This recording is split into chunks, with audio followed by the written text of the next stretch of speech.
Olá, amigos, que Deus abençoe a todos.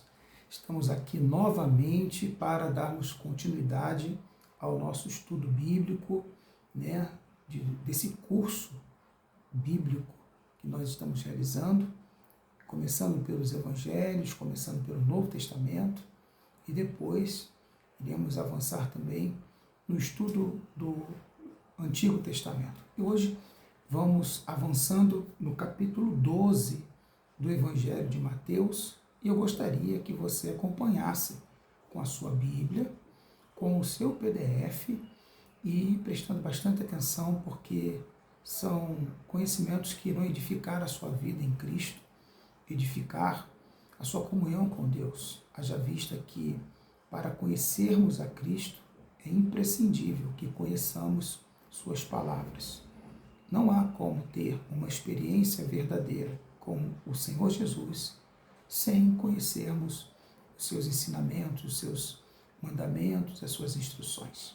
Então, todos os apóstolos, capítulo 12, Evangelho de Mateus, a palavra do Senhor diz: por aquele tempo, em dia de sábado, passou Jesus pelas searas. Ora, estando os seus discípulos com fome, entraram a colher espigas e a comer. Os fariseus, porém, vendo isso, disseram-lhe: eis que os teus discípulos fazem o que não é lícito fazer em dia de sábado. Mas Jesus lhes disse: não lestes o que fez Davi quando ele e seus companheiros tiveram fome? Como entrou na casa de Deus e comeram os pães da proposição, os quais não lhes era lícito comer, nem a ele, nem aos que com ele estavam, mas exclusivamente aos sacerdotes? Ou não lestes na lei que aos sábados os sacerdotes no templo violam o sábado e ficam sem culpa? Pois eu vos digo, aqui está quem é maior que o templo. Mas se vós soubesseis o que significa misericórdia quero e não holocaustos, não terias condenado inocentes, porque o Filho do Homem é Senhor do sábado. Então essa passagem é muito interessante, ela é muito importante, porque ela traz aqui um ensinamento muito rico a respeito da lei do Antigo Testamento.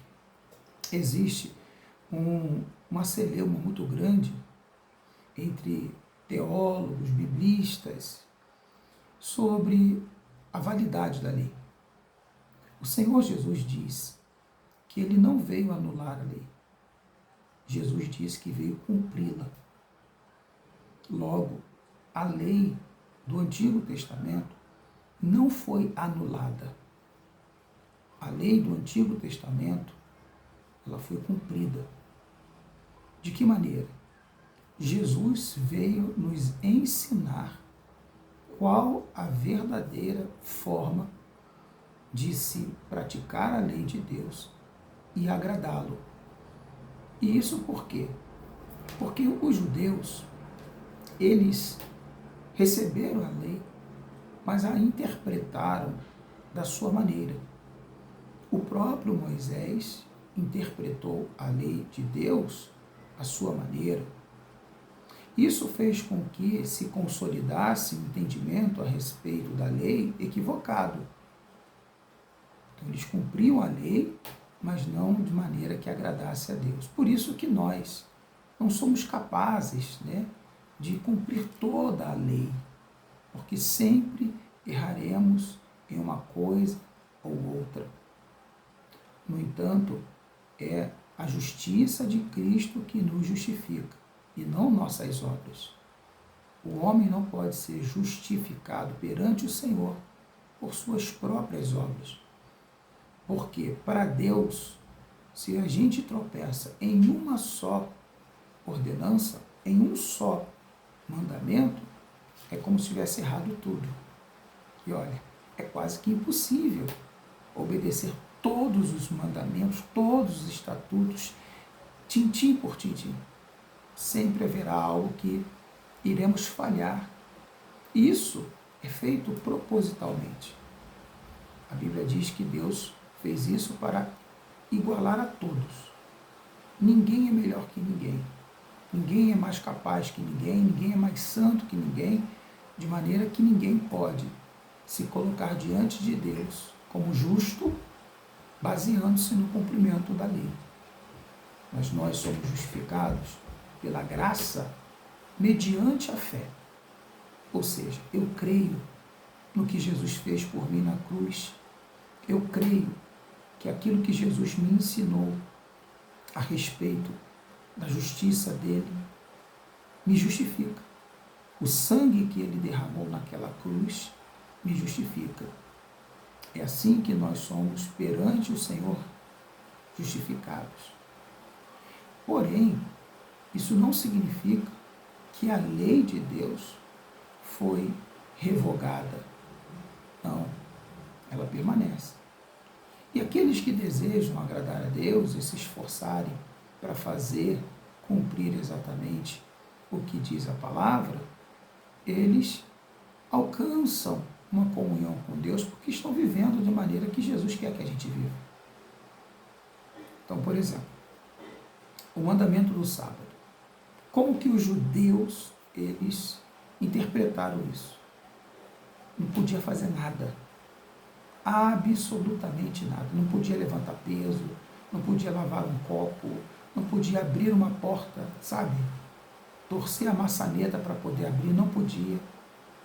Veja como há um rigor ascético no cumprimento da lei.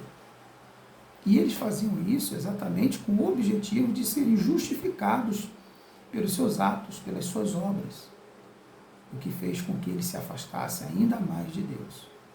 É nesse ponto que eu quero explicar a você.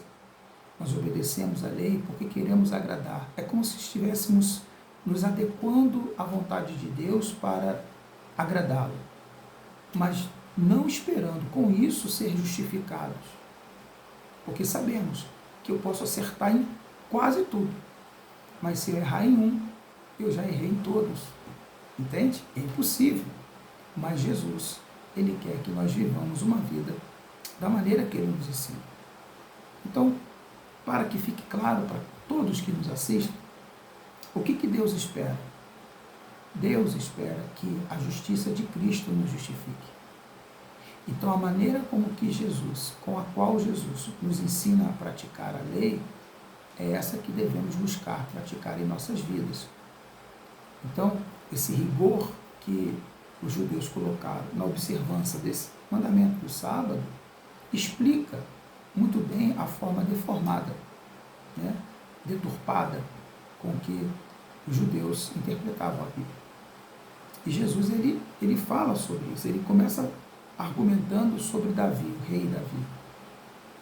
Davi voltando de uma batalha exausto com os seus soldados, eles entraram na casa de Deus e sobre o altar da casa de Deus havia pães que, de acordo com a lei, teriam que ficar ali perante o Senhor, e eles eram alimentos exclusivos dos que prestavam o culto, o sacerdócio. Somente sacerdotes poderiam comer aquele pão, mais ninguém. Era a lei. Mas Davi entrou, comeu, não sendo sacerdote, comeu. Seus companheiros, não sendo sacerdotes, comeram e não desagradaram a Deus. Por quê? Porque existe essa compreensão radical dos judeus e existe aquilo que Jesus nos revela. O que importa para Deus nesse mandamento? O que Deus espera de mim nesse mandamento? Somente em Jesus a gente consegue viver de forma agradável aos olhos de Deus, porque Ele é que sabe o que o Pai deseja. Então, Ele disse isso, e foi além. Ele disse assim, quando vocês são rigorosos no aplicar da lei, vocês condenam inocentes.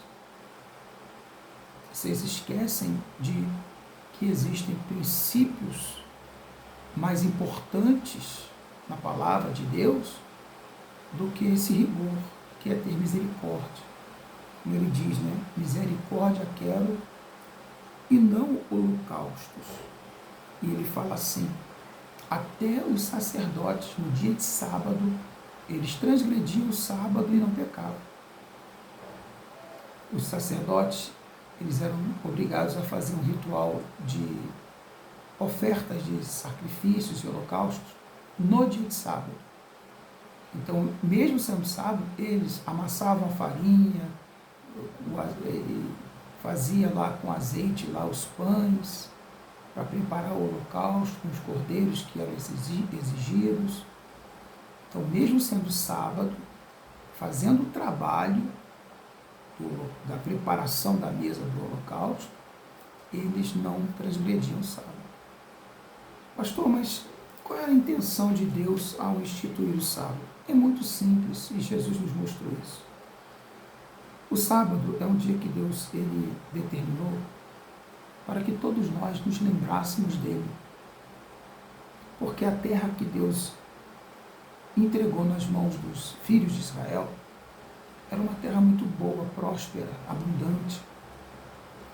E produzia em tanta quantidade que a ganância, a avareza, né, a ambição de ter sempre mais, certamente iria desviar o coração do povo da presença de Deus. Eles seriam capazes de trabalhar todos os dias. Não teria dia de folga, intervalos. Eles iam trabalhar, e não teriam tempo de buscar a Deus, de se voltar para Deus, de ser grato a Deus. Então Deus ele instituiu o dia de sábado para que todos naquele dia lembrassem. É o dia do Senhor, é o dia de voltarmos para o Senhor, é o dia de nos lembrarmos do Senhor e do que Ele fez e sermos gratos. Então esse é o sentido verdadeiro do sábado. Não um dia que era terrivelmente errado você fazer alguma coisa. Tanto que Jesus não só que colhe espigas de milho com os apóstolos, mas também cura enfermos. O que gerou também muita revolta no coração dos religiosos da época, que Jesus curou muitos enfermos no dia de sábado. E ele mesmo se classifica aqui, né? Ele é o Senhor do sábado. Olha que coisa interessante. Ele diz, o Filho do Homem, ele é o Senhor do sábado. É dele que nós temos que lembrar no dia de sábado. Ele é o mais importante que o sábado. É para ele o sábado. O sábado foi determinado para que nós nos lembrássemos dele e fôssemos gratos a ele. Então Jesus ele sempre mostrou para os religiosos que o sentido da lei era fazer a gente se lembrar do Senhor, nos voltar para Ele, nos apegarmos a Ele, para termos uma comunhão mais estreita com Deus. Esse é o sentido da lei, esse é o sentido da palavra. O próprio Jesus, ele é o verbo da vida, a palavra da vida, a palavra que vem de Deus. E quando estamos nos envolvendo com a palavra, nos envolvendo com o reino de Deus, estamos nos aproximando, nos apegando a Ele, e experimentando dele o que há de melhor nessa vida. Jesus é o melhor. Jesus foi o melhor que Deus nos entregou.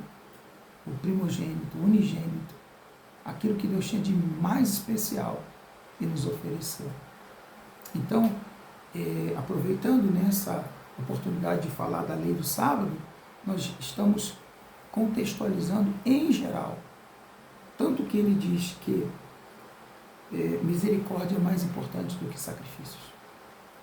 O sacrifício é importante, a oferta é importante sim, mas mais importante do que sacrifícios e ofertas e holocaustos é um coração misericordioso. É um coração que olha para o próximo com misericórdia. É um coração que olha para o pecador, o que erra, o que é pego no erro, né? Porque errar todos nós erramos. Acontece que os erros de algumas pessoas são revelados mas o erro de outras pessoas fica no culto, mas todos nós erramos. Daí a importância de sermos misericordiosos, porque quem é misericordioso alcança a misericórdia. Nós lemos isso no capítulo 5. Então, se eu preciso de misericórdia, eu tenho que oferecer essa mesma misericórdia. Se eu preciso de amor, eu tenho que oferecer esse mesmo amor. E no capítulo 9, o texto continua dizendo assim: tendo Jesus partido dali, entrou na sinagoga deles. Achava-se ali um homem que tinha uma das mãos ressequidas. E ele, então, com o intuito de acusá-lo, perguntou a Jesus: é lícito curar no sábado? Olha, novamente aquela discussão a respeito de fazer alguma coisa no sábado, de acordo com o rigor da lei judaica. Ao que Jesus lhe respondeu dizendo: qual dentre vós será o homem que, tendo uma ovelha, e num dia de sábado esta cair numa cova, não fará todo o esforço para tirá-la dali? Ora, quanto mais vale um homem que uma ovelha. Logo, é lícito nos sábados fazer o bem. Olha só. Entende? Jesus está explicando para nós que não existe essa necessidade de ser rigoroso a ponto de não fazer nenhum bem. E acontece muitas vezes isso. Às vezes por conta da religiosidade, às vezes por conta do amor a uma religiosidade, esquecemos-nos de fazer o bem, de sermos bons, de sermos benevolentes, de sermos bondosos, em nome de uma religiosidade, em nome de uma regra religiosa, ou uma regra denominacional, sermos então implacáveis, ignorarmos o sofrimento alheio, ignorarmos a dor alheia, em nome de uma lei, de uma regra religiosa, de uma lei religiosa. Quando eu digo lei religiosa, é regra, é dogma, é algo instituído pelos homens, não por Deus. É algo estabelecido pela vontade humana e não pela vontade divina. E por conta dessa religiosidade, deixamos de praticar o bem. Sabe, meu irmão, minha irmã? Nós que desejamos receber o bem, precisamos também oferecê-lo a quem quer que seja, principalmente aqueles que nos pedem ajuda ou aqueles que estão ao nosso alcance. A palavra de Deus, ela diz que aquele que sabe o bem que deve fazer e não faz, esse peca. Olha que coisa poderosa, né? Então você sabe que tem que fazer o bem, mas você não faz, você peca. E está no teu alcance. Jesus encontrou um homem que tinha um defeito na mão, a mão dele era ressequida. E Jesus podia curá-lo. Por que não fazer? Porque era sábado. Jesus o curou. Jesus fez o bem a ele. Aí diz aqui, versículo 13. Então disse ao homem: estende a mão. Estendeu-a, e ela ficou sã como a outra. Retirando-se, porém, os fariseus conspiravam contra ele sobre como lhe tirariam a vida. Olha só. Veja como, às vezes, a religiosidade endurece o nosso coração e nos torna cruéis e tiranos. Eles estavam com tanto ódio de Jesus que eles nem consideraram o milagre que acabou de acontecer. Sabe? De levantar a mão e a mão ficar curada. É a mesma coisa que aconteceu e com Moisés, quando Deus o chamou para livrar Israel da escravidão do Egito. Deus falou para Moisés: Moisés, estende a mão dele ficou branca, cheia de lepra. Aí coloca no peito, aí colocou no peito. Agora tira, aí quando tirou estava limpa. Deus fez isso com Moisés. Jesus fez isso com o homem que tinha sua mão ressequida. Estende as mãos, ele estendeu, e na mesma hora a mão ficou como a outra, ficou curada. Os religiosos não consideraram isso. Para eles o que importa é que a lei e as regras que eles estabelecem e que eles divulgam tenham que ser rigorosamente atendida. Existem, às vezes, pessoas que não têm forças para cumprir aquelas normas. A Bíblia fala nas epístolas de Paulo, nós vamos chegar lá, sobre a tolerância para com os fracos na fé. Tem pessoas que são fracas, elas não pense você que pelo fato de nós termos conhecido Jesus, frequentarmos uma igreja, que todas as pessoas elas vão cumprir tudo o que está ensinando na Bíblia, ao pé da letra, totalmente fiel. Tem pessoas que não conseguirão no início. Nossa caminhada com Cristo, a nossa jornada da salvação, ela é feita por etapas. Sim, etapas. Existem pessoas que estão muito incipientes e elas não conseguem se libertar do pecado totalmente. Escorregam, tropeçam, falham. Nós temos que ter paciência, porque cada um tem um tempo. Cada um tem um tempo para se fortalecer. Quando nós chegarmos no livro de Atos dos Apóstolos, nós vamos voltar a esse assunto, quando Paulo ele retorna para Jerusalém e comunica a direção da igreja, que era liderada por Tiago, irmão de Jesus, e informa a Tiago que os gentios estavam recebendo o Espírito Santo ao aceitarem Jesus. Paulo perguntou: o que nós iremos instruí-los? Porque eles não vão conseguir cumprir toda a lei judaica, que nem os nossos patrícios conseguem cumprir. E aí, Tiago dá 3 instruções: que eles se abstenham de praticar imoralidades, de comer animais mortos, sufocados, e comer sangue. Ou seja, começa por isso. Né? Eles estão no início, eles estão dando os primeiros passos na fé. Então, começa instruindo com esses 3 ensinamentos. Por quê? Porque a gente tem que ter essa compreensão. Não é que a pessoa, ela não quer nada com Jesus, é porque às vezes ela não consegue, ela não tem força. E a gente tem que praticar a misericórdia, né? Um dia Deus teve misericórdia de mim, um dia Deus teve misericórdia de você. E nós temos que ter misericórdia com todas as pessoas, para que nós sejamos também alvos dessa misericórdia. No versículo 15 diz a Bíblia: mas Jesus, sabendo disso, afastou-se dali, que os fariseus queriam matá-lo.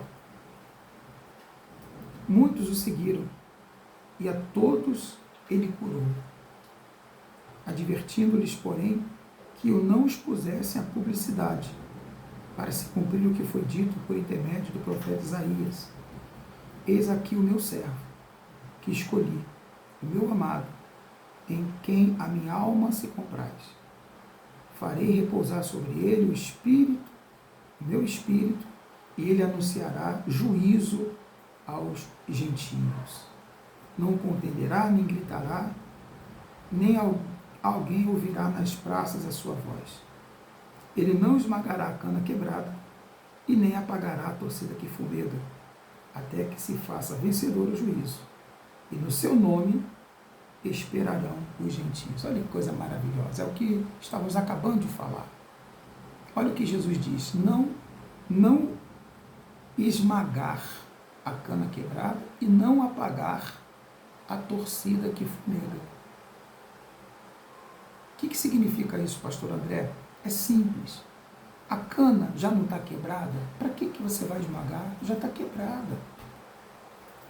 A torcida, né, o pavio, já não está fumegando, para que você vai apagar?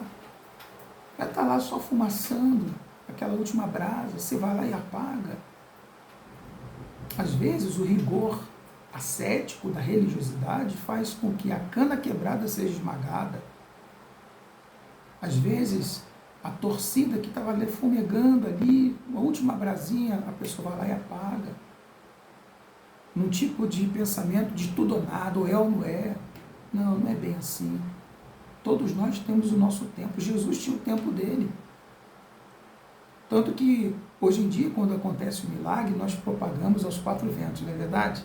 Jesus me curou, Jesus me libertou, Jesus me prosperou, Jesus salvou meu casamento, Jesus transformou minha família. A gente não tem aquela vontade de anunciar, mas aqui, nesse momento, Jesus dizia sempre: não diga a ninguém que eu fiz isso com você. Por quê, pastor? Porque tinha um tempo, ele tinha um tempo a cumprir aqui na terra, e que se a fama dele se divulgasse muito rápido, a sua morte viria antes do tempo. Você consegue compreender isso? Jesus aqui está começando a fazer os primeiros sinais, os primeiros milagres, e os judeus já estavam pensando em matá-lo. Imagina se a fama dele se propaga por todo Israel de uma forma muito rápida. Ele teve três anos de ministério. Em um ano, ele já estaria crucificado. Então Jesus sabia que tinha que fazer as coisas no seu devido tempo. Deus tem um tempo certo para a tua vida. Deus tem um tempo certo para o teu milagre. Deus tem um tempo certo para a salvação da sua alma, a salvação da sua vida. E nada escapa do tempo do Senhor. No tempo certo, Ele vai fazer você feliz no amor, no casamento, feliz na sua família. Você verá sua família servindo a Jesus. Você verá cada um deles servindo ao Senhor. Como profetizou Josué: eu e a minha casa serviremos ao Senhor. Deus vai te dar essa vitória no tempo certo. No tempo certo. Então nós precisamos aprender esses dois conceitos importantes. O primeiro, saber que há um tempo certo de Deus para a nossa vida acontecer. E segundo, sermos misericordiosos, como Jesus foi, como Jesus é. Jesus não esmaga a cana quebrada. Ele recebe a todos que o procuram, os pecadores, as pessoas fracas. Ele recebe e cuida delas. A cana quebrada ele não esmaga, a torcida que fumega ele não apaga. E o versículo 22 diz: então lhe trouxeram um endemoniado, cego e mudo, e ele o curou, passando o mudo a falar e a ver. E toda a multidão se admirava e dizia: é este, porventura, o filho de Davi? Mas os fariseus, ouvindo isso, murmuravam: este não expele demônios, senão pelo poder de Beelzebul, maioral dos demônios. Querendo defamar Jesus, né? Isso é muito típico da inveja, né? A pessoa que tem inveja, ela procura defamar o outro, porque já que ela não consegue fazer, então ela desqualifica a obra que o outro realiza.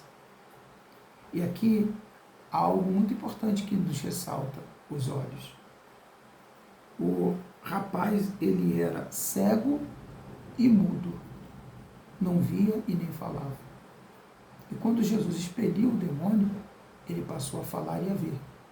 Logo, concluímos que a cegueira e a mudez eram produzidas por um espírito maligno.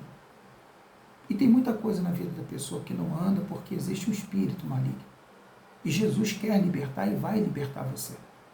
Se existe na tua vida algo que não anda e não tem explicação, Jesus vai te libertar do mal que está amarrando, emperrando o teu caminho. Então os fariseus tentaram defamá-lo. E no versículo 25 Jesus diz assim: Jesus, porém, conhecendo-lhes os pensamentos, disse: todo o reino dividido contra si mesmo ficará deserto. E toda cidade ou casa dividida contra si mesma não subsistirá. Se Satanás espelha Satanás, dividido está contra si mesmo. Como, pois, subsistirá o seu reino? Então Jesus está dizendo assim: olha, se o reino dividido não subsiste, e uma casa dividida, ela não prevalece, Então, se Satanás expulsar Satanás, o reino está dividido. Vocês concordam comigo? Jesus levando eles a um raciocínio lógico. Sim, meus irmãos, a fé não prescinde da racionalidade e nem da inteligência.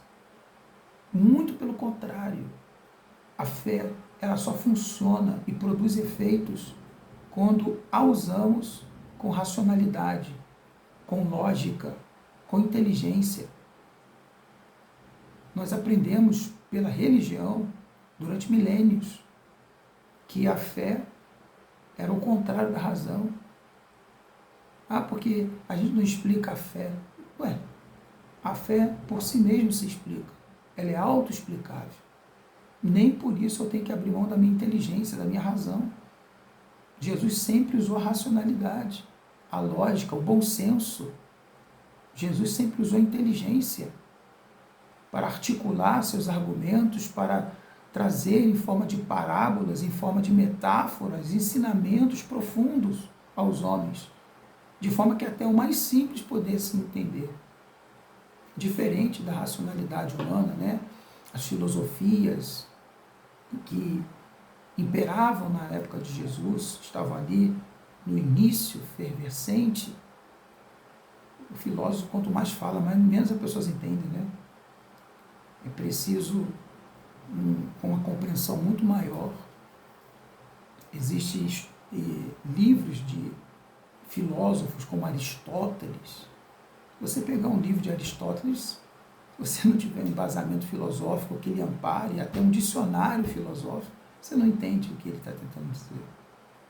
Porém, Jesus, com uma inteligência divina, ensinava coisas profundas, de maneira simples, usando poucas palavras, através de parábolas, ensinava a todos.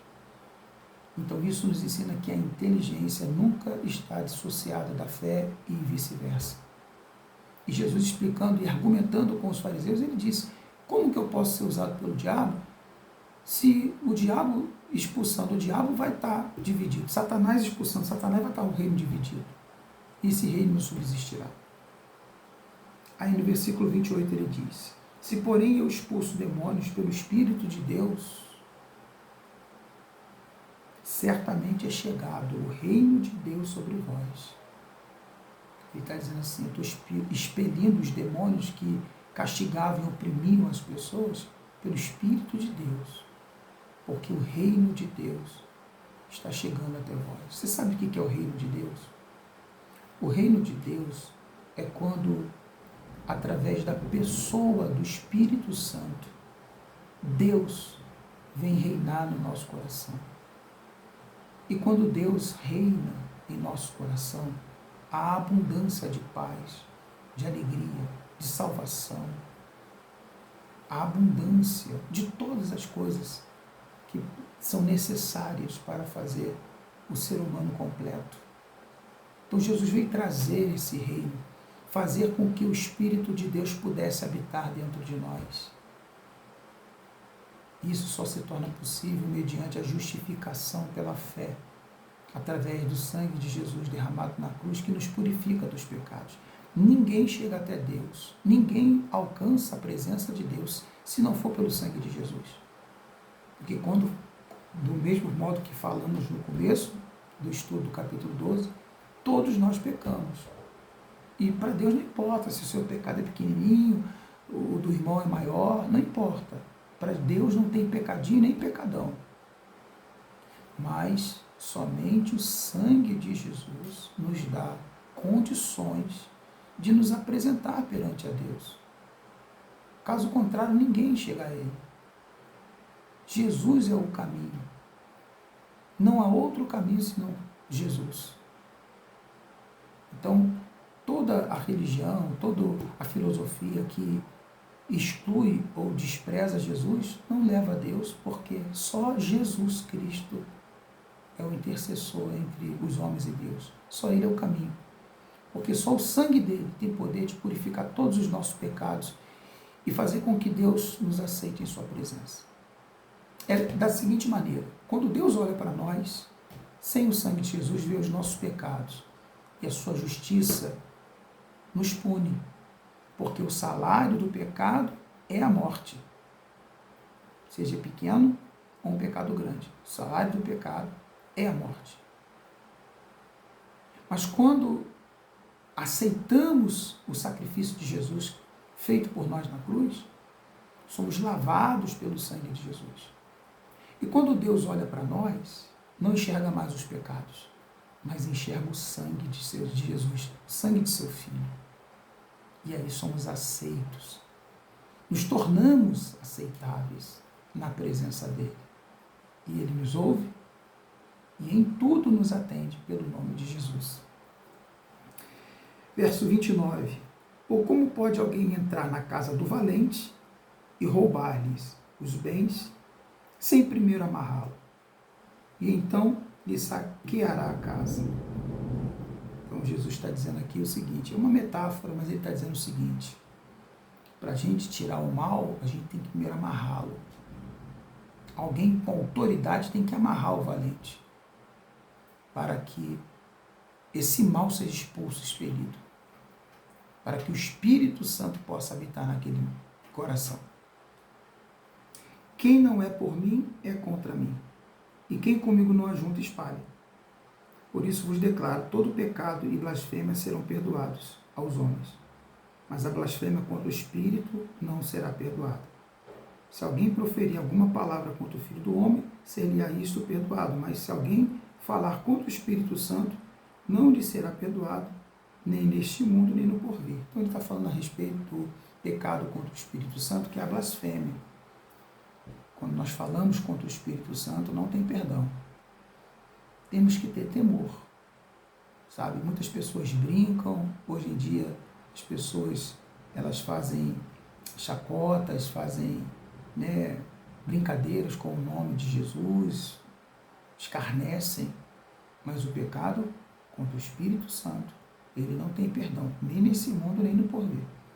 Então há de se ter temor, há de se ter reverência, há de se ter uma conduta diante de Deus e da pessoa do Espírito Santo. Porque quem rege a Trindade, a Divina Trindade, no mundo hoje é o Espírito Santo. Deus Pai veio, depois enviou seu Filho, que veio como forma de homem, e ressuscitou, morreu e ressuscitou, e ele enviou o Espírito Santo. Então, é o Espírito Santo, o representante da Divina Trindade, da Santíssima Trindade. Então, o pecado contra o Espírito Santo não tem perdão, porque o Espírito Santo é a última chance. É a última oportunidade. E se a pessoa rejeita a sua última oportunidade, ela não tem mais chance de ser redimida, lavada e purificada pelo sangue de Jesus. Então nós temos que ter temor e tremor no nosso coração com a blasfêmia contra o Espírito Santo. E ele diz, quem não é por mim, é contra mim, e quem não se ajunta comigo, espalha. Existe uma necessidade de tomarmos uma decisão. Se nós somos por Jesus, ou se nós somos contra Jesus. Quem é por Jesus, vive de acordo com seus ensinamentos e a sua palavra. Quem não é por Jesus, é contra Jesus, porque despreza a sua palavra e despreza o seu ensinamento. Quem não ajunta com Jesus, espalhe. Se ajunte com Jesus. Tenha comunhão. Pastor, se ajuntar é o quê? Ter comunhão. Se aproxime de Jesus. Porque se você não se aproximar de Jesus, você vai acabar se espalhando, se perdendo. Essa é a tradução correta. Quem não busca a comunhão com Deus se perde. Quem não se ajunta, espalha. Quem não está com Ele, está contra Ele. Não tem em cima do muro, sabe? Ou é lá ou cá. Ou eu estou com Jesus ou eu não estou. E é tempo de nós abraçarmos a nossa fé, a nossa comunhão com Deus e aproveitarmos essa oportunidade de tão grande salvação. Pois o tempo está acabando. Jesus está voltando. E quem não estiver na presença dele será deixado para trás. Jesus quer levar a todos, mas a todos que o buscam, a todos que com ele ajuntam, aqueles que são com ele, e ele será também contigo. Que Deus ele abençoe a sua vida. Nós vamos fazer um intervalo, né? Na próxima aula nós vamos dar continuidade, é um capítulo bastante longo, então na próxima aula nós vamos dar continuidade do capítulo 12, mas eu creio que muito ensinamento aqui foi colocado no nosso coração, que é poderoso para nos abençoar e edificar a nossa vida, tá bom? Na próxima aula nós nos encontramos, um forte abraço, que a graça e a misericórdia do Senhor Jesus esteja dentro do seu coração todos os dias. Que Deus ele abençoe a todos. Até lá.